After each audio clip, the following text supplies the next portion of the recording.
माहे गाहे तव जय गाथा जनगण मंगलदायक जय हे भारत भाग्य विधाता जय हे जय हे जय हे जय जय जय जय हे नीरारुं கடலுடுத்த நிலமடந்த கிளிகொழுகும் சீராரும் வதனமென திகழ் வரத கண்டமிதில் தெக்கரமும் மதிசிறந்த திராவிடர் திருநாடும் தக்க சிற பிறை நுதலும் தரித்தனரும் திலகமுமே அத்திலக வாசனை போல் அனைத்துலகும் இன்பமுற எத்திசையும் புகழ் மணக்க இருந்த பெரும் தமிழனே தமிழனே உம் சீரனை திறவியந்து செயல்மறந்து வாழ்வதுமே வாழ்வதுமே வாழ்வதுமே. We humbly request all our dignitaries to kindly take your respective seats. Bharat, a country that surpasses all others in courage, compassion, literature, academics, sports, and various other fields, is considered the Vishwaguru on the global stage. These qualities are beautifully captured in the lyrics of the song Paarkulle Nalla Nadu Nam Bharata Nadu by the renowned poet Mahakavi Subramanya Bharatiya. Let us take a moment to listen to the inspiring words of this song. பாருக்குள்ளே நல்ல நாடு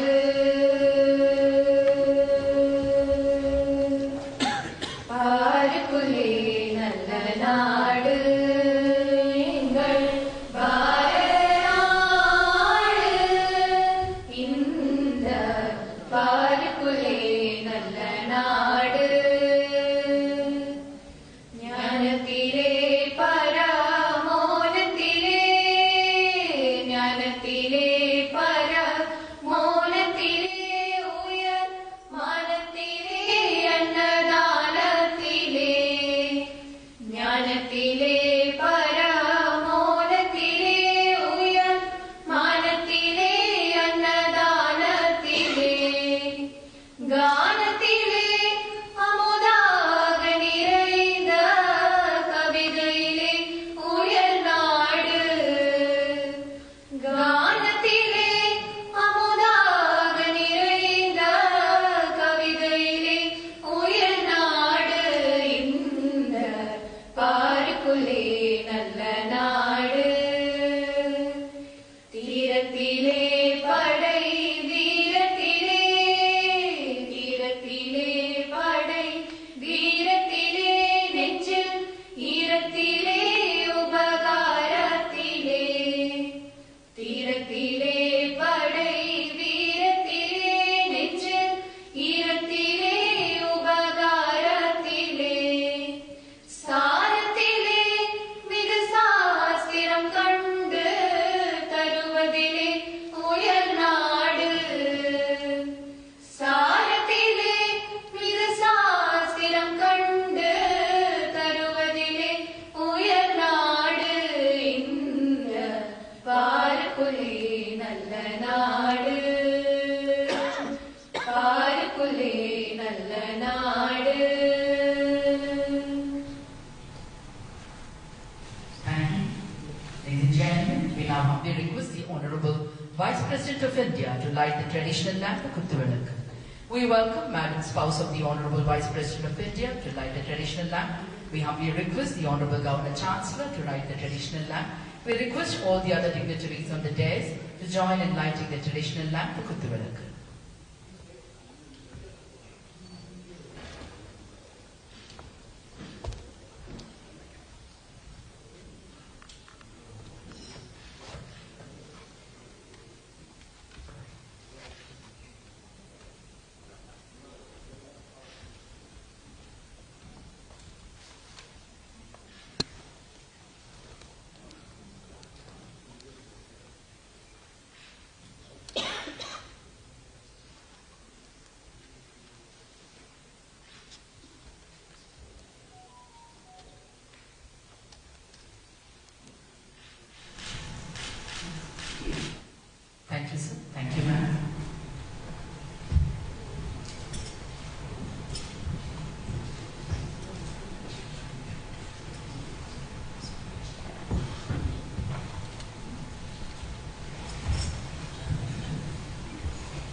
silence for the departed souls of the Elna terrorists.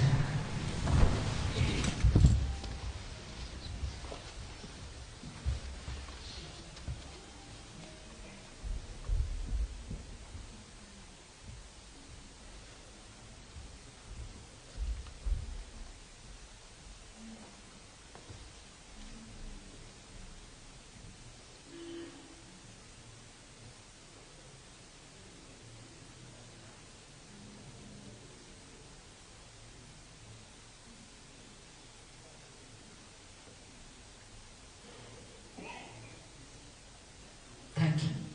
We request all of you to kindly take your respective seats. The figure of Lord Nataraja Shiva embodies both the end of the world and the beginning of creation as he gracefully dances to dispel the illusions of Maya and transmute them into strength and wisdom. The image of Lord Nataraja Shiva symbolizes the convergence of religion, art and science into a unified entity.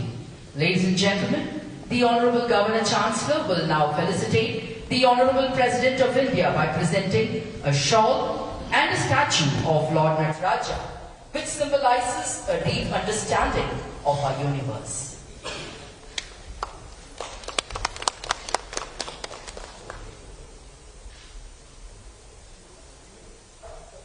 The statue of Lord Nataraja is now being presented to the Honorable Vice President by the Honorable Governor Chancellor. The Honorable Governor Chancellor will now felicitate the Madam, spouse of the Honorable Vice President, with a shawl. Please.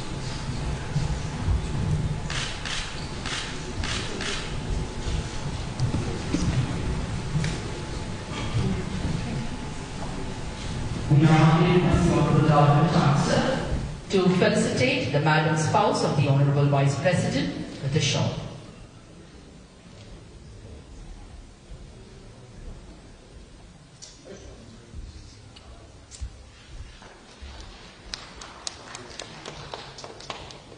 Thank you, sir. Thank you, ma'am.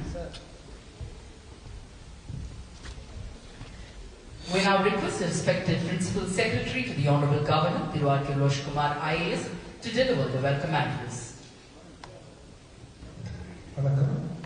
It is my proud privilege and honor to extend a warm and heartfelt welcome to the Honorable Vice President of India, whose commitment to education and national development continues to inspire the academic fraternity across the country. Sir, your presence here today adds immense significance and prestige to this gathering, and we are deeply honored. I extend a heartfelt welcome to Madam, the spouse of the Honorable Vice President of India. I extend a warm welcome to our Honorable Governor, a steadfast patron of higher education and a guiding force for academic excellence in our state. I extend a warm welcome to each one of the delegates of the Vice Chancellor's Conference. I extend a hearty welcome to the officials from the Office of Honorable Vice President of India. I extend a warm welcome to the eminent speakers of the conference. I also welcome our friends from the press and media. This conference brings together Vice Chancellors, educators, administrators of universities from across Tamil Nadu to deliberate on key issues confronting our institutions today, from innovation and digital transformation to inclusive education and academic collaboration. It is an opportunity for collective reflection, idea sharing, and forging pathways for the future of higher education in our nation. Nandri Vanakkam. Thanks. We now humbly request the Honorable Governor Chancellor to address the gathering.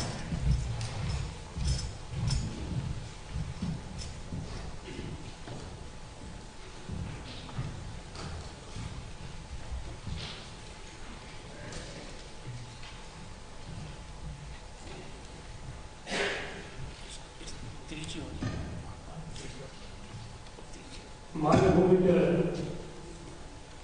Bharat துணை ஜனாதிபதி மதிப்பிற்குரிய திரு Jagdeep Dhankhar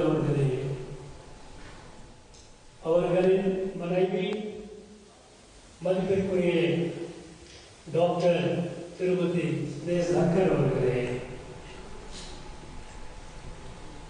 IIM Trichy தலைவர் doctor Pawan Kumar Singh அவர்களே, ஆளுநரின் செயலாளர் திரு திரோஸ் குமார் அவர்களே, இங்கே கூடியிருக்கும் மாநில உயர் கல்வி நிர்வாகிகளே, தலைவர்களே, அழைப்பாளர்களே, அனைவரும் வணக்கம்.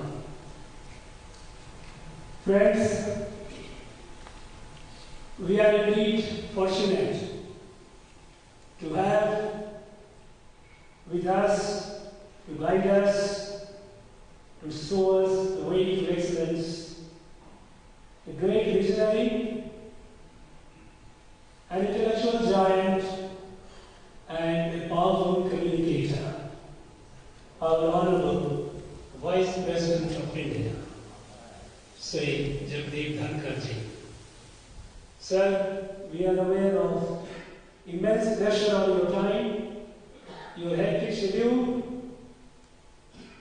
but the fact that in midst of that you have chosen to come over here to guide us, show us the way forward to excellence in education, higher education, it shows your relentless love towards Tamil Nadu, Tamil people, especially the youth of Tamil Nadu, whose future depends on the quality of education. Sir, I would like to give a brief background and purpose of the conference. This is the fourth in the series that we started.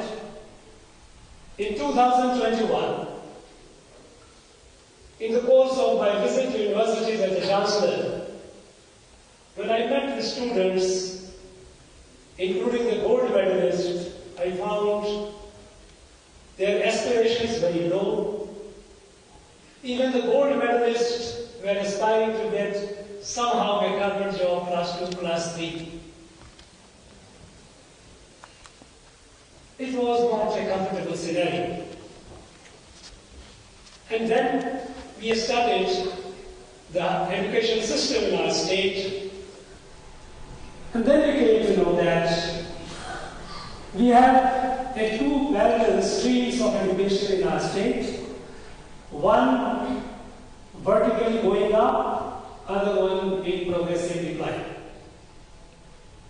School education, our ASER report year on year tells us that how the private schools have been doing excellent, the government schools are on a steady decline, so much so that more than half the students in a government school in high school cannot read even a class 2 textbook.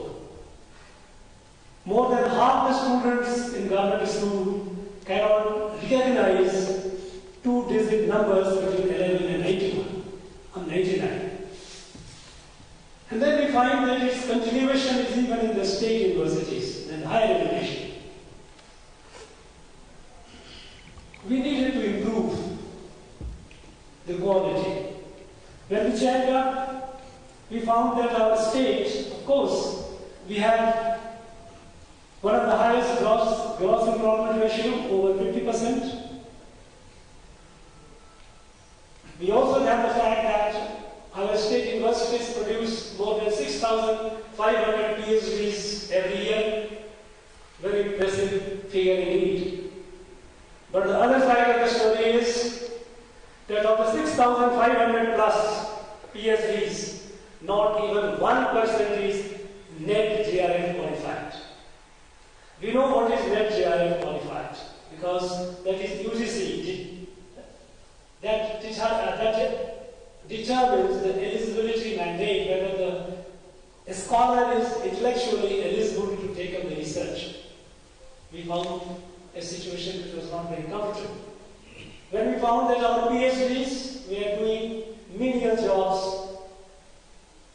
even cleaning jobs, not that the cleaning is bad, but the fact that after PhD, if you do the cleaning job for 14,000-15,000 rupees, it is something which is not a very happy situation. And then we thought, why it is so? There are various constraints. Among the constraints, we thought with all these constraints, notwithstanding, how do we improve it? Then we realized that our universities, our state universities, they were not even talking to They were all working in silos, run by the Secretariat. Then we thought, let there be a fusion, let there be a meeting of mind, because that is how the college grows.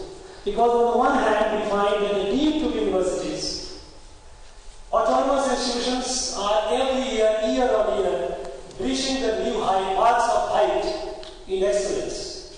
More than a dozen of our institutions deemed to university and autonomous institutions are among the top 10 in NIRF ranking. Unfortunately, not a single one from the state universities. Our Madras University, which was once known to be the premier university in the country in the top 5, today it is nowhere in the reckoning. This steady decline has a social consequences for social justice, because it is the students from poor communities, Dalit communities, marginalized communities, those who cannot afford to go to the private, they go to these institutions. And if this is their fate, that on the one hand we keep producing degree holders and PhD holders, on the other they have nothing. It is in fact, it is perpetuating the discrimination. So this we started in 2022, and I am happy to inform you that there has been a significant progress, noticeable progress. Because there is a lot of talent, a lot of scholarship in the deemed to universities, autonomous institutions. They started coming with the hand holding. And our net JRF number also started improving. In terms of intellectual property, though we were producing thousands of PhD, but there was no IP, there was no patent. What kind of business they were? Now, with the help that also started improving. And it was moving towards a win-win situation. Even in this conference, in the 2 days conference we do invite resource persons from industries, from academia. Here we will be in the 2 days, we will be discussing about maximizing learning through application of artificial intelligence. We will also be discussing about how the capacity building of the students as well as the faculties. We have sessions by the Principal Scientific Advisor in the Government of India who will be talking about frontiers of science and technology. We have also sessions about how to efficiently manage university finances, because our universities are in a very, very bad situations. Many of the universities, they have not paid salaries to the teachers for the last several months. And the government has said that they are under no obligation to give them, to bail them out. This has been the situation. But we have been making modest attempt by bringing them together and making our youth aspirational, because there lies our future. Unfortunately, in this conference, the state universities are not participating, because they have informed me, even in writing, that they have been warned by the state government not to participate. As of now, one of our vice chancellors is in police station.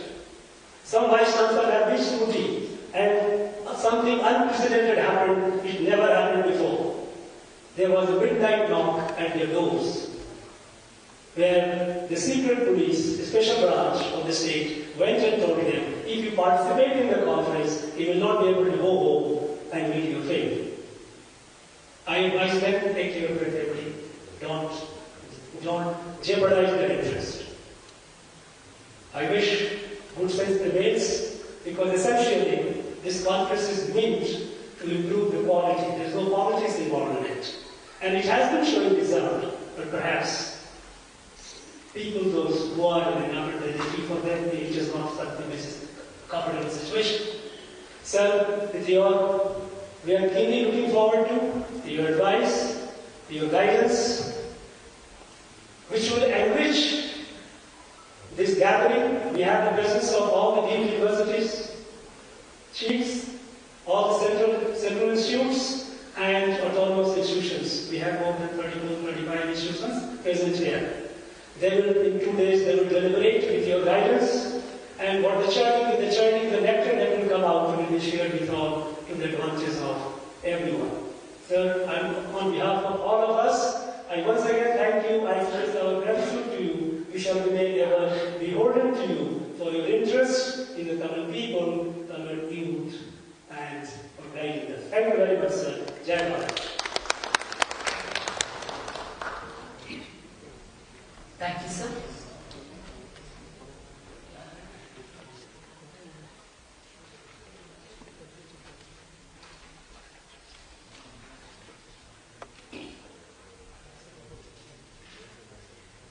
Ladies and gentlemen, we now humbly request our chief guest, the Honorable Vice President of India, to deliver the inaugural address.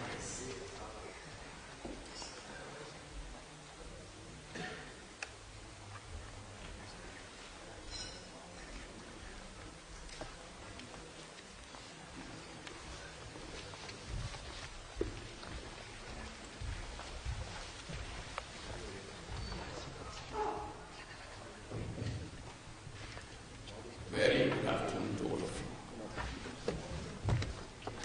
you. Thiru R.N. Ravi, Honorable Governor of Tamil Nadu, a man of impeccable credentials and with exemplary track record of public service in various positions. You heard his address. I always believe in positivity, and we will move ahead with that positive approach. We do have sometimes headwinds. Headwinds are momentary. They are transient. They are never lasting.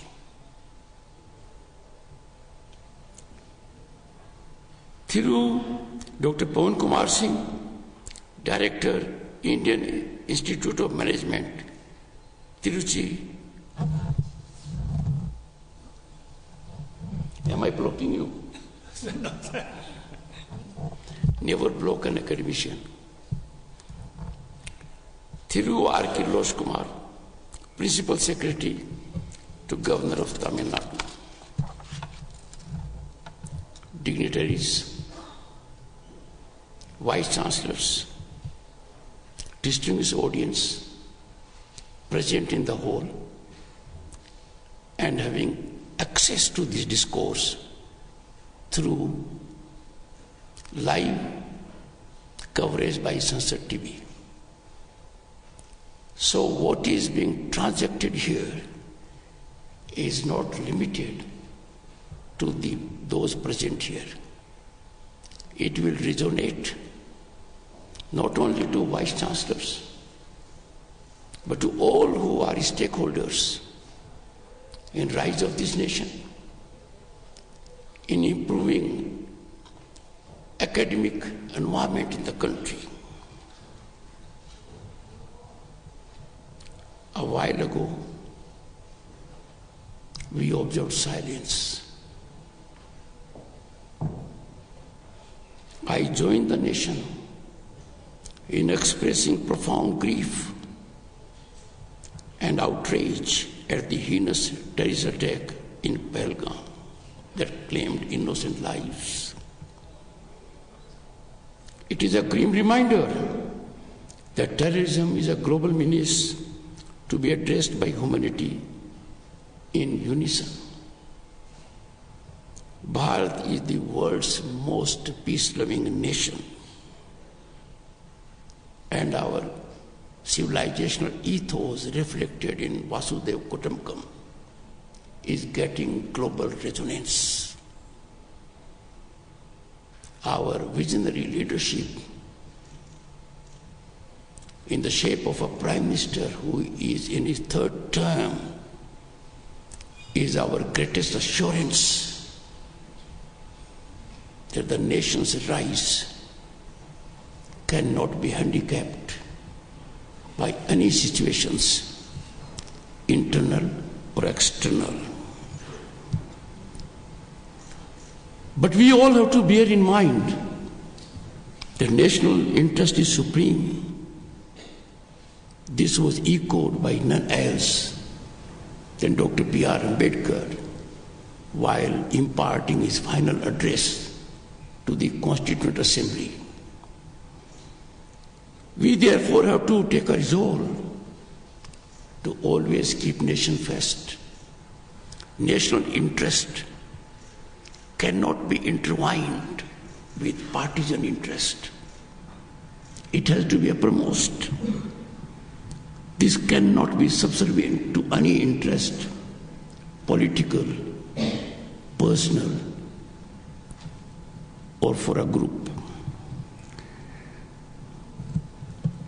It was with this spirit we observed silence. Distinguished audience, I owe my present position only to education. Was extremely fortunate to get a scholarship and good education. And I therefore realize the importance of education as a great equalizer, one that can cut into iniquities, can bring about dignity, can contribute to rise of the nation. And therefore, Honorable Governor, it is an absolute honor and privilege, as also profound responsibility, to share thoughts with those, the Vice Chancellors, the academicians, the administrators in the field of education, who shape those who are destined to shape our nation. That is our youth. Our youth demographic dividend is envy of the world. It is pulsating. It is contributing. That is making a great difference. I must commend Honorable Governor R.N. Ravi for his very thoughtful initiative taken by him in 2022 to have Conference of Vice Chancellors. The present one is in one such series, one in the series. I have no doubt the deliberations would be very fruitful, because when deliberations take place, dialogue takes place, when there is sharing of thoughts, sharing of problems, resolutions emerge, issues that require to be addressed, we get a way out. But I must commend Governor Ravi for another reason.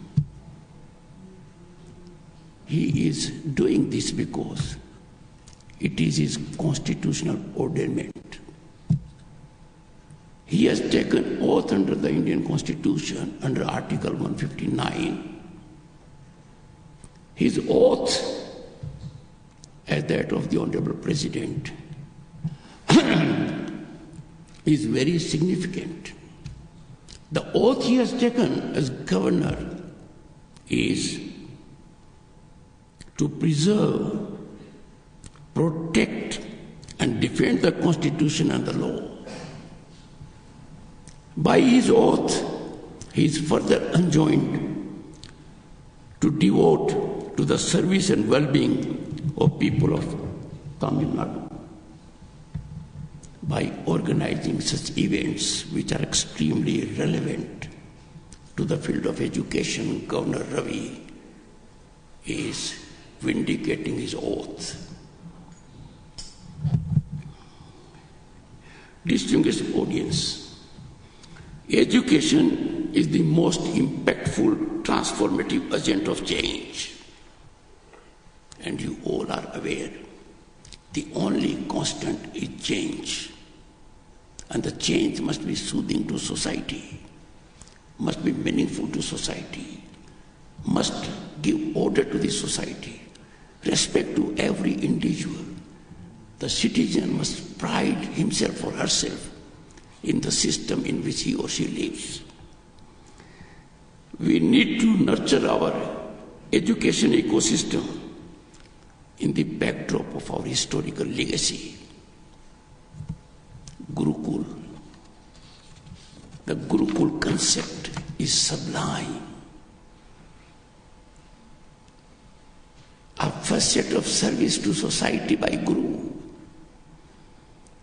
There was free access to those who had earning for knowledge, education. The Guru in Gurukul took everyone under his fold as part of that family. That is our legacy. That calls for revival. No one knows better than the people here and the people listening to me all over the country, and some who will come to know of it through print media and social media. I assert accessibility and affordability of education is vital. But what is more significant in a world that is changing very fast, accessibility and affordability has to be of quality education. Fortunately, in our country, this is emerging as it is national priority.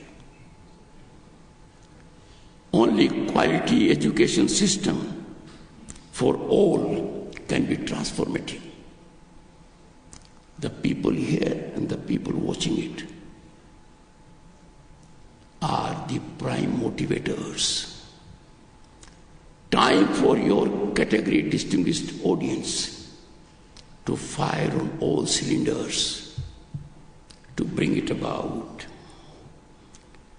Much needed change in education can gain momentum with proactive affirmative stance of vice chancellors and others who are stakeholders by virtue of being in governance, political executive, or bureaucracy. Such conferences and congregations are crucibles of thought, and the thoughts are nurtured here. Policies are evolved. There is purposeful defining of educational goals. Such congregations, brainstorming sessions catalyze the change we all need. I have no hesitation in indicating to you this is a contemporaneous imperative need and essential. We need to focus on it as our supreme priority. These are also occasions for collective reflection, self-audit, soothingly auditing each other, trying to monetize each other's experience. Also, occasions for introspection and then reimagination. To lay a blueprint for future, give direction to education in Bharat that is emerging as a world power. Never have we seen might of Indian Prime Minister being so accoladed, acclaimed by world leaders and countries. Political sagacity within the country and outside has given Indians, Bharati, a new respect. We are a nation to reckon with because Bharat stands for peace and welfare of all, growth for all. Such interactions also help us to be in sync with emerging global trends. We can't be an island in ourselves. We have to see what is happening in other parts of the world. And we have also to take notice of global trends and needs. We have to define our trajectory of growth as also of the world which we did centuries ago. I am particularly elated that Tamil Nadu is taking lead in this matter. Tamil Nadu is a land of vibrant learning centers. Those learning centers must be our North Star now. Tamil Nadu has been home to such widely accoladed learning centers like Kanchipuram and Aniyaram. Aniyaram attracted thousands of students from all over Bharat. I see in these conferences emergence of crucibles of ideation that will rekindle the spirit of Kanchipuram and bring back glory of Aniyaram. We must take pride that it was in Tamil Nadu, Madras University established in 1857. Modern education was exemplified in this land. And the university then and now has leadership in science, law, liberal education, and is reckoned as a prestigious institution throughout the country.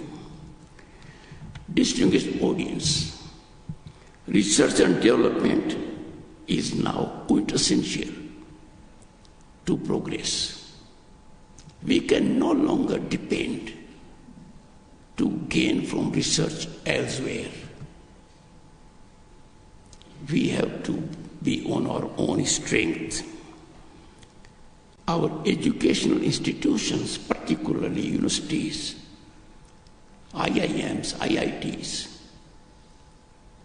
institutes of excellence in science and otherwise, have to be laboratories of research and innovation.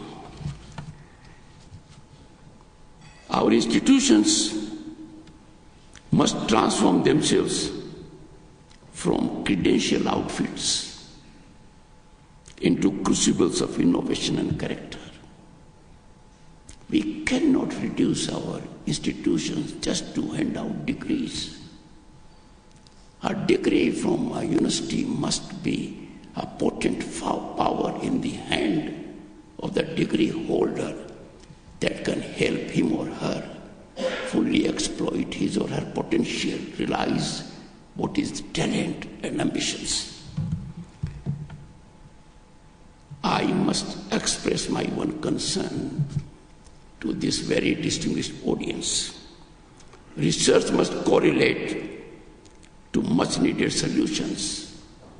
Research must be authentic, not surface scratching or assimilation. You understand much better than I do. Research for the sake of research is no research. A research paper must magnetically attract others as a solution provider. Research must be beyond self, beyond for one's gain. Research is not meant for the shelf. Research must be seen as being transformative mechanism in the lives of people. I say so with deep concern that this is not receiving the attention it needs. How can we accolade research that does not correlate to solutions that are writing on the wall? distinguished audience, we have to leapfrog. For leapfrogging to the education that our future generations would require, we would have a larger convergence of thought leaders, all stakeholders. This conference is a step in the right direction. Those present and those not present, all are gainers. Compulsive system sometimes comes in the way. But as I indicated, it is momentary. I cannot visualize anyone in the country whose heart does not pulsate for national growth. I have no doubt the benefits will be there.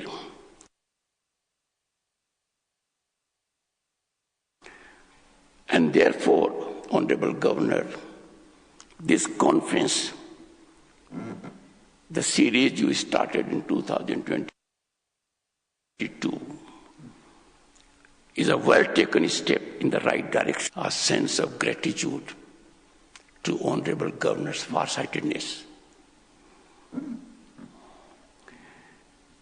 At the heart of India's great institutions in the past, we had visionary leaders, what we call modern vice chancellors. The vice chancellors of today are enormously talented. Mark my words. They are no less visionaries. They are giving everything which they can. They might face uphill task, difficult terrain, or air pockets. But I believe in their power to transform. They are worthy academicians who have capacity to bring about results. They represent and epitomize the Kulpatis we had once. I urge everyone in governance at the center and at the state to believe in the institution of Vice Chancellor and ensure they have play in the joints and can perform undeterred by ordinary situations. Today, not only Bharat, but the entire world is faced with formidable challenges, rapid technological disruption. It is far more severe than industrial revolutions we had.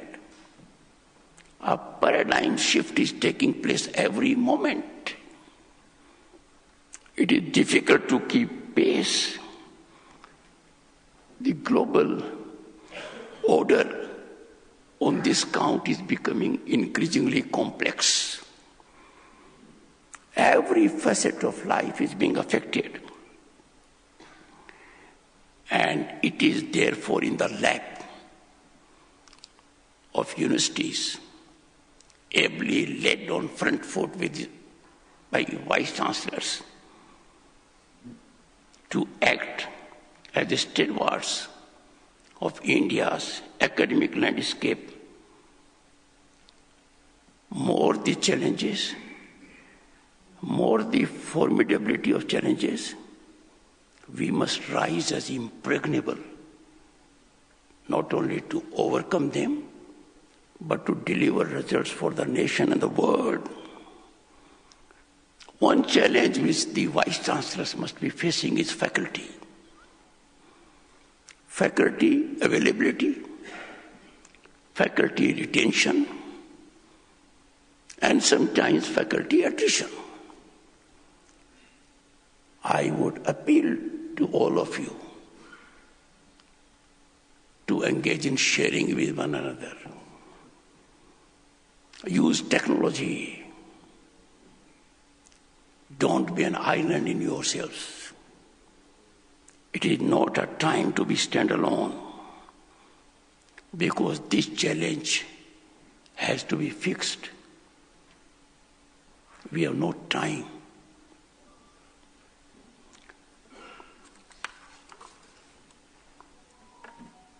As I indicated, I emphasize, we are well past the era of standalone institutions.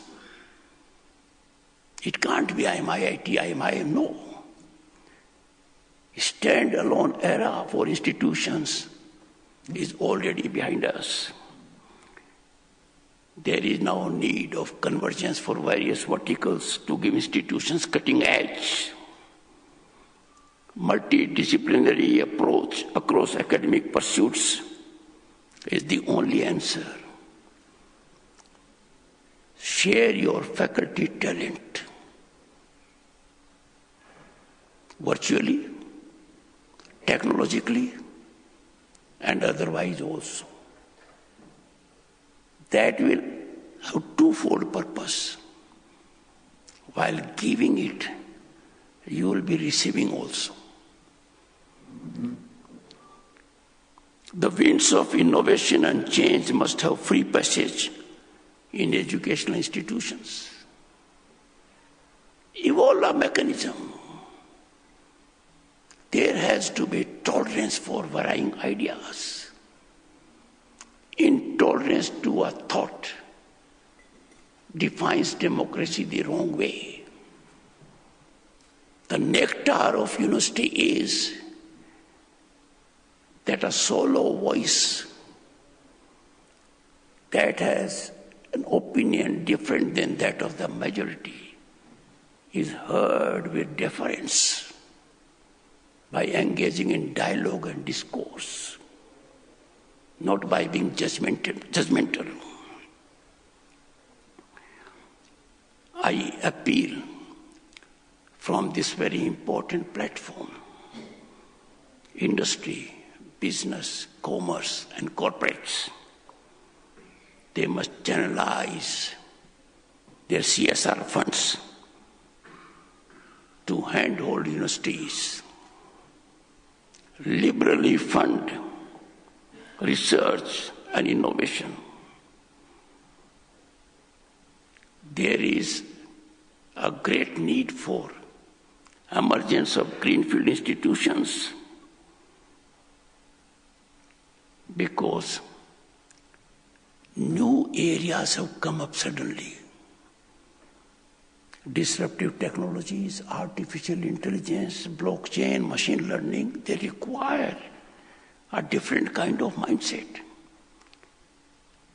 Space, oceanography, new areas are emerging. Growth in those areas can be sustained only when you cater to these sectors, skilled minds, trained minds. The more fundamental question which we all are aware, and that is, we must go back to our cultural roots of education also. It is multidimensional. We should, and why we should not? Our institutions must reclaim the glory of the past. On this count, I would share some concerns.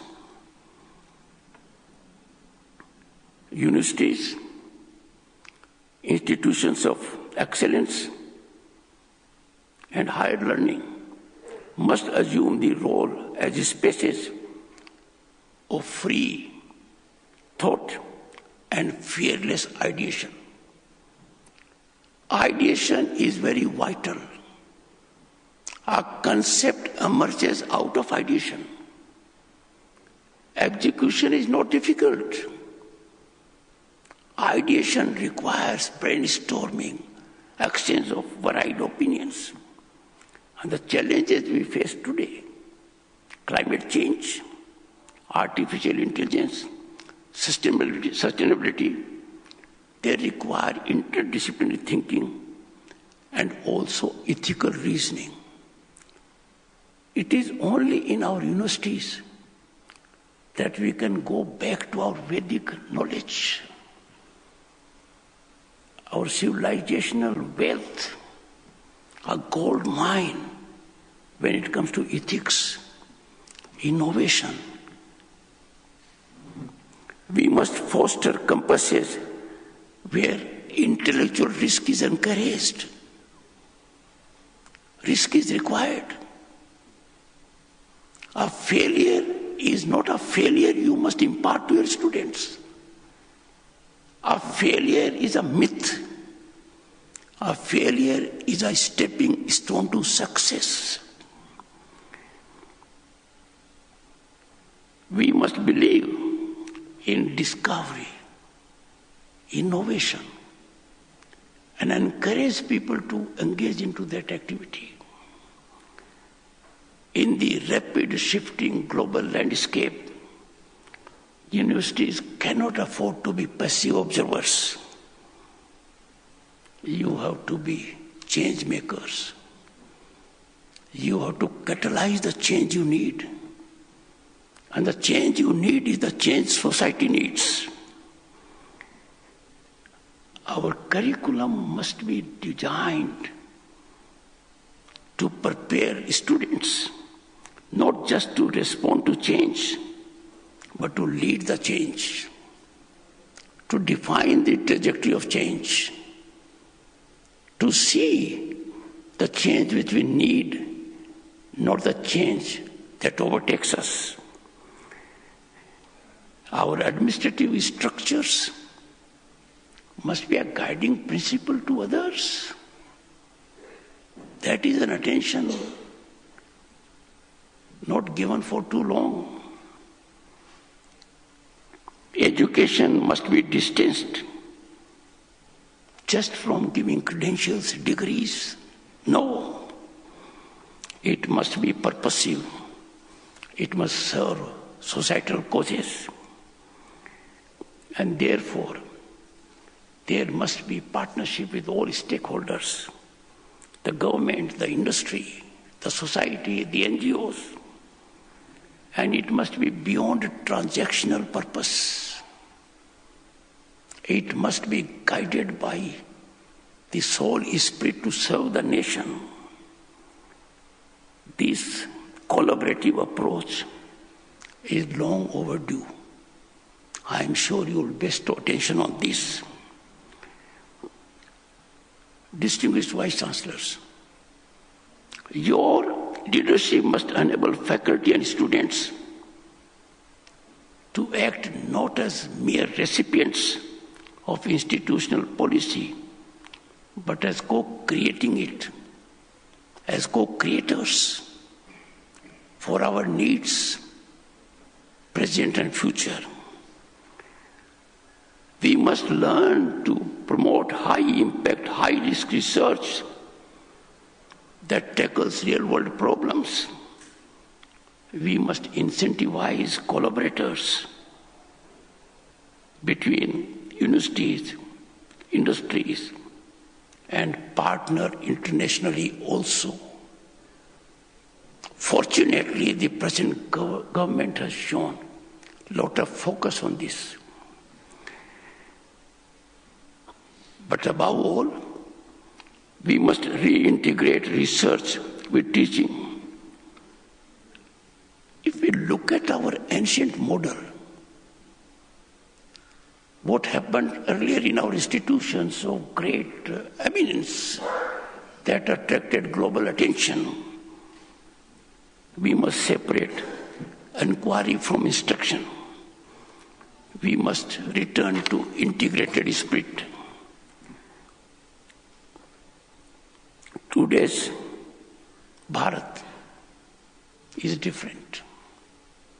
We never imagined we will be in this shape. Exponential economic upsurge, infrastructural phenomenal growth, technological penetration, global reputation, system of hope and possibility. When this is the landscape, we must find a way for ambitions of our youth to be satisfied. Right now there is mechanism, and I wish it is disseminated extensively in a revolutionary manner, from startups to space technology, from health innovation to green energy, from blue economy to space economy. The opportunity basket for our youth is enlarging day by day. It is continually getting enlarged. But our youth continue to be in silos. They are not aware of these opportunities. And that is why we have mushroom growth of coaching classes. Every newspaper is having their advertisements.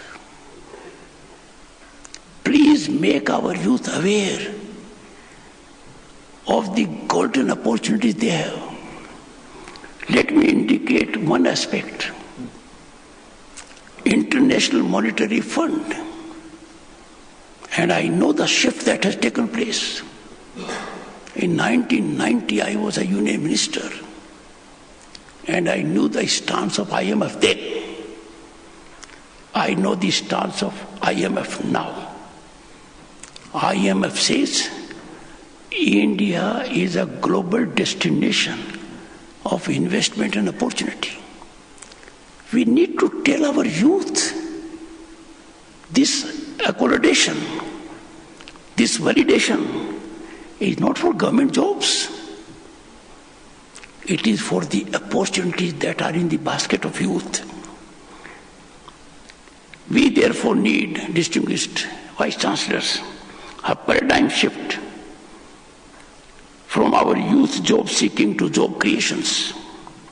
Now is the time for Bharat to create innovators and job givers. That transformation requires a Sarthi.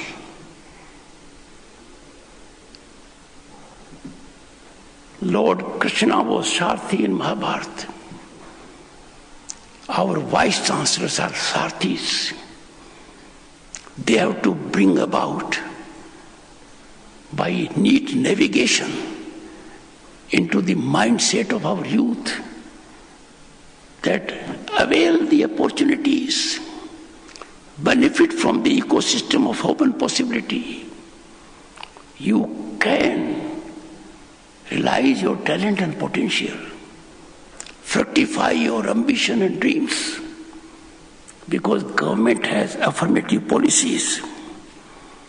And for this, the Vice Chancellors are required to be proactive, and if I may say so, in absolute overdrive. It is concerning, and the government has done much to come out of it. The mindset continues to be influenced by colonial remnants. We must get out of it. Western narratives, distorted narratives, underplaying our achievements, diluting our achievements. We must neutralize them. Our universities must become guardians of our cultural pride. They must reflect our civilizational confidence. Imagine which country in the world can boast of such uniqueness, civilizational wealth.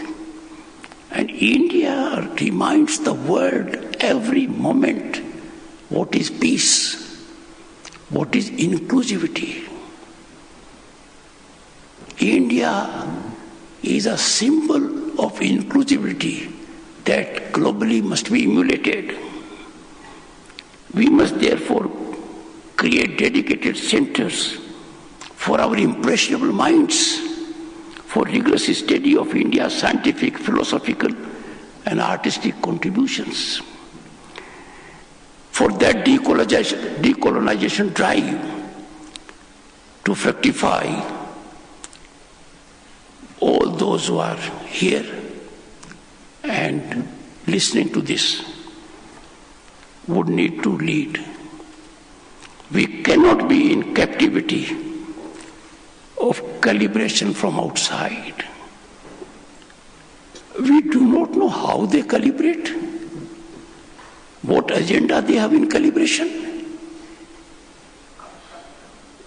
They turn quite often Nelson's eye to the impeccable, sustainable growth trajectory of this country, which continually is getting on a high gradient. And to do this, the government has taken a great initiative. After 3 decades, taking into consideration inputs from the widest spectrum of stakeholders, there was evolution of national education policy.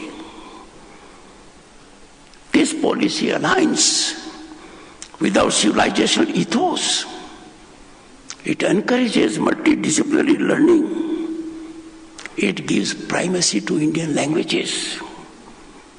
It envisions education as development of the person, not just employability.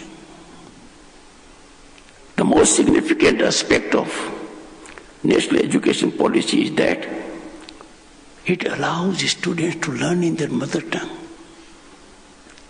It has got us out of colonial regime.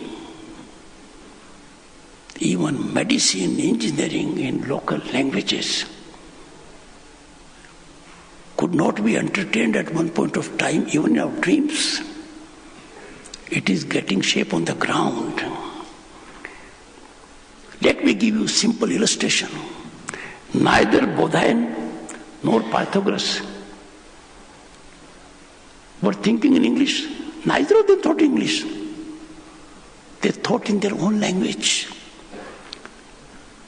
Yet they both arrived at this wonderful theorem in their own mother tongue.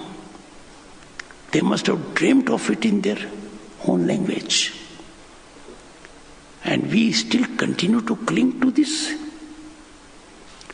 contrary to our constitutional spirit. I don't want to go much into that, you can study. I have no doubt, and the Governor State of West Bengal, I was closely associated with the evolution of national education policy. It is game-changing.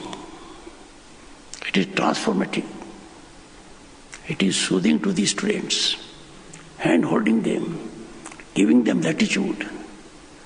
But my problem is that those in academic institutions are not fully aware of this policy.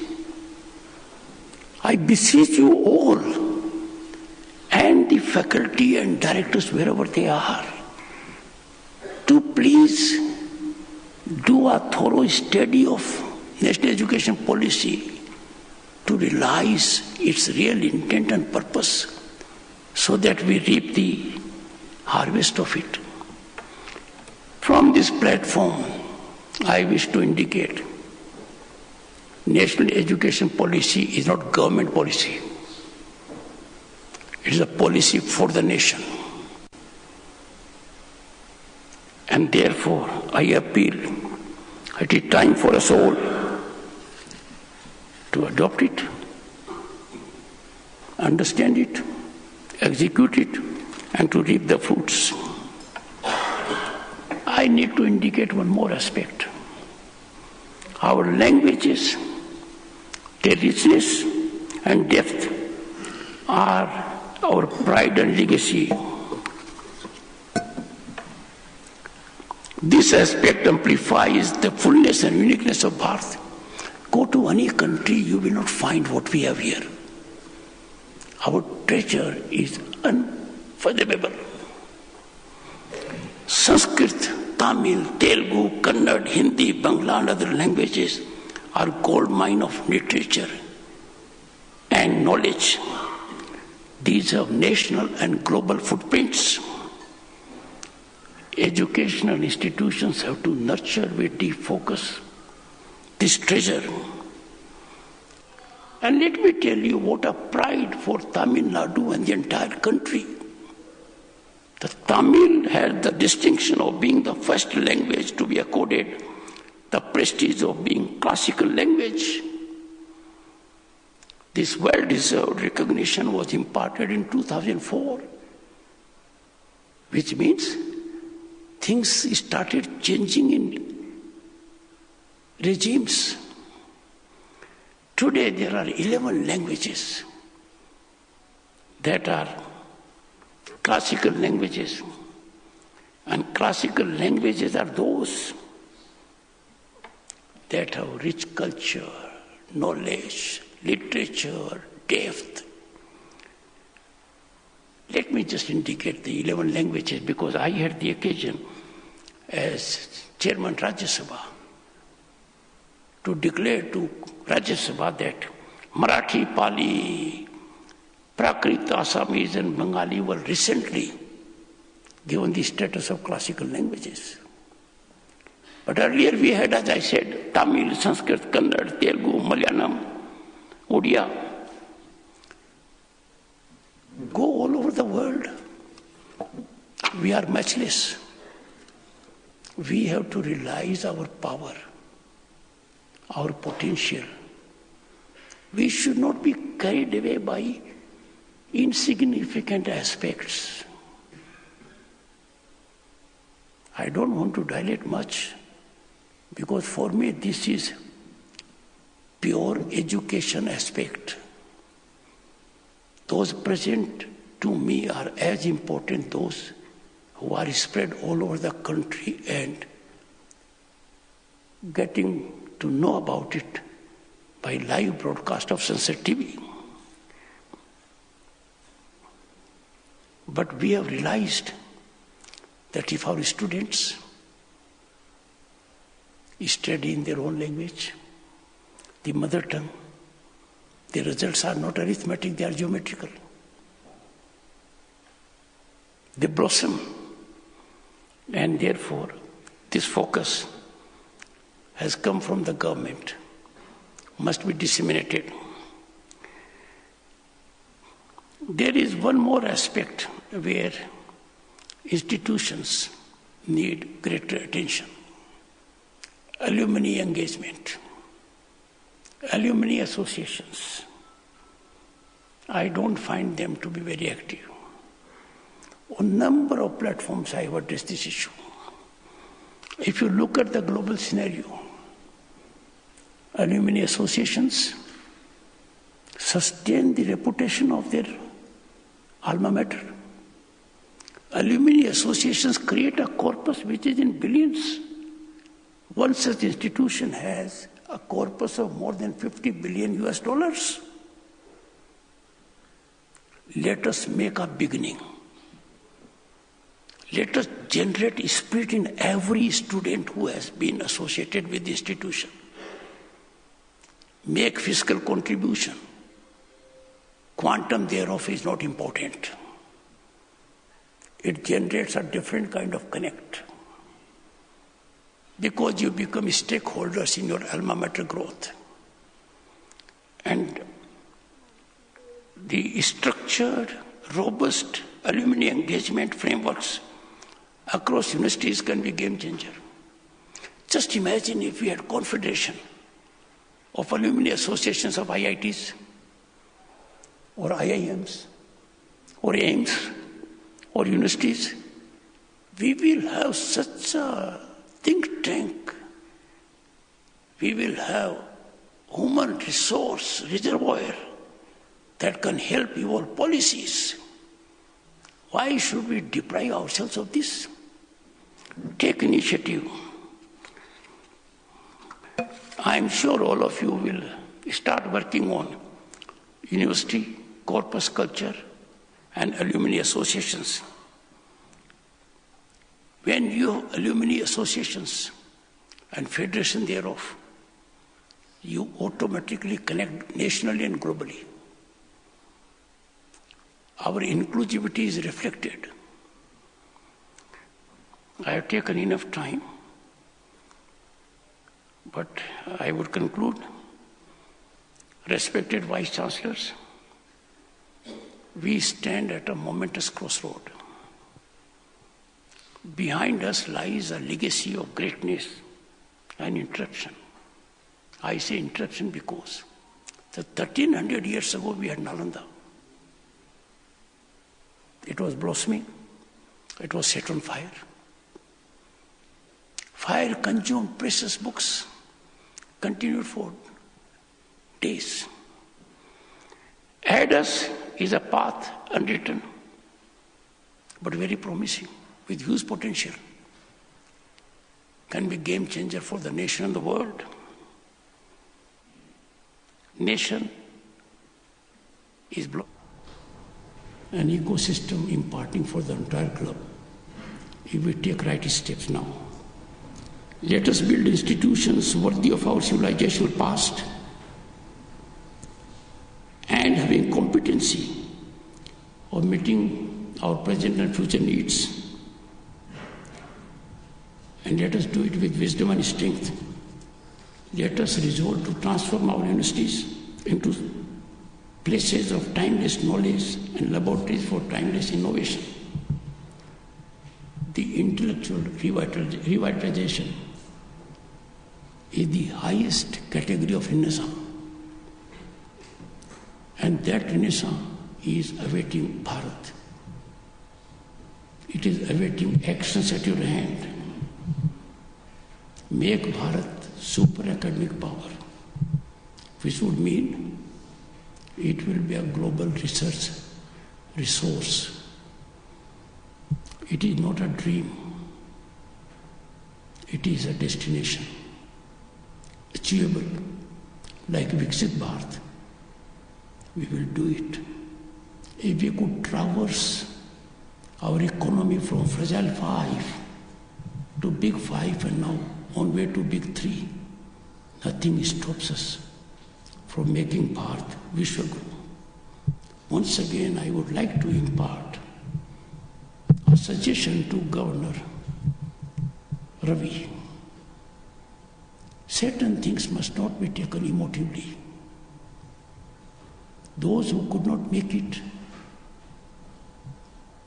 must be having a situation. We must be understanding. We must appreciate everybody's presence. We must appreciate everybody's absence also. I am grateful for the patience you have shown. Thank you so much.